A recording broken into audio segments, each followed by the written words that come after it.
She walked in wearing my gown. The silk I'd chosen, the cut I'd tailored, the fabric I'd paid for. And on her arm, my fiancé, smiling like betrayal was just another joke. "Surprise," she giggled, spinning once so the hem brushed the floor. "We're eloping tonight." My mother clapped, eyes gleaming. "She looks so much better in white." The room tilted, my breath slowed. But I didn't flinch. I smiled, pulled out my phone, and showed them something that froze their smiles instantly. This wasn't sudden. My sister had been trained since childhood to believe everything of mine should be hers: toys, clothes, attention. And when she wasn't given it, she took it anyway, wearing her theft like a crown. I covered for her for years, protected her, even loved her, despite the cuts she left in her wake. And my mother, she encouraged it. "Don't make a fuss," she'd say. "She's younger. Let her have this one thing." But it was never one thing. It was everything. When I met him, I thought it would finally be different. He was mine, a love that belonged only to me. I built a future around that certainty. Until the messages began. Small, subtle signs. A late-night text with her name flashing across his screen. His sudden hesitation when I asked where he'd been. Her laugh echoing from his side of the phone when he swore he was alone. I collected every detail, every lie. And then I saw it with my own eyes. His hand brushing her waist in a parking lot, the way she leaned into him like she'd already won. That night, I stopped being the victim.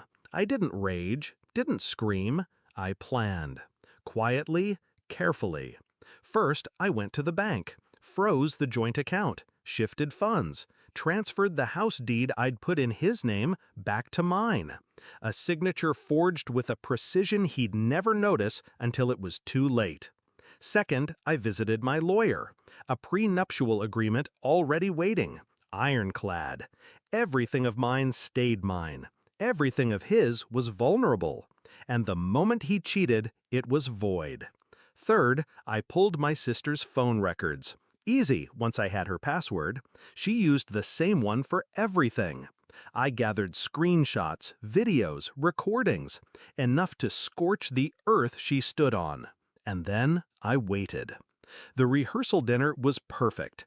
Every relative, every friend, every witness we needed gathered in one room. When she appeared in my gown, when he stood beside her like a trophy, I felt no heartbreak, only a sharp, steady calm. Their betrayal wasn't my undoing. It was my stage.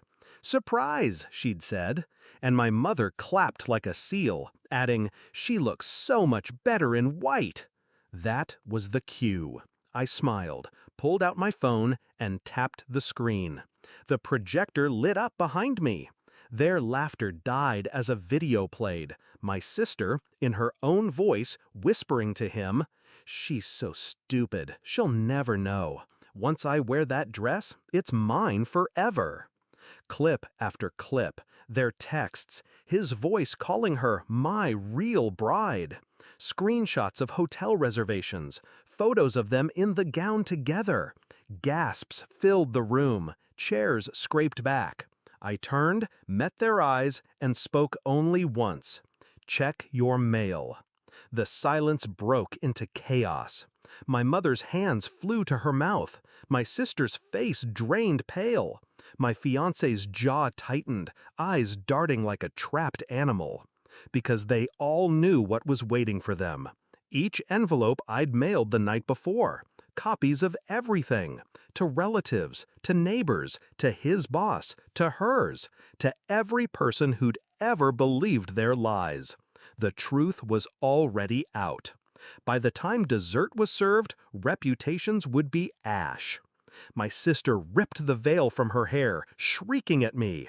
My mother turned on her, hissing, "You couldn't keep this quiet?" My fiancé reached for me, begging under his breath.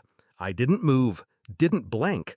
I let them unravel, the three of them clawing at the pieces of their perfect little scheme, while the audience they craved so desperately turned away in disgust. That night, there was no elopement, no celebration, only shame. The aftermath was surgical. He lost his job within weeks. Company policy doesn't look kindly on scandals broadcast to clients. His credit collapsed without my support. She moved back into my mother's house, shunned by friends who wanted no part in the mess she made.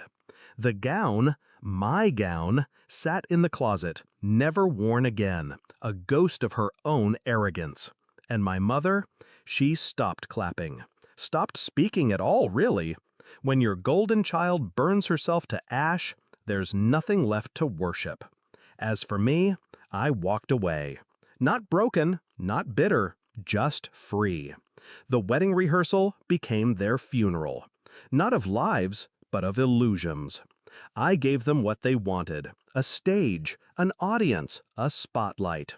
And then I made sure the truth burned brighter than their lies ever could. When people ask why I smiled that night, I tell them this. Because I wasn't losing a fiancé, I was losing dead weight.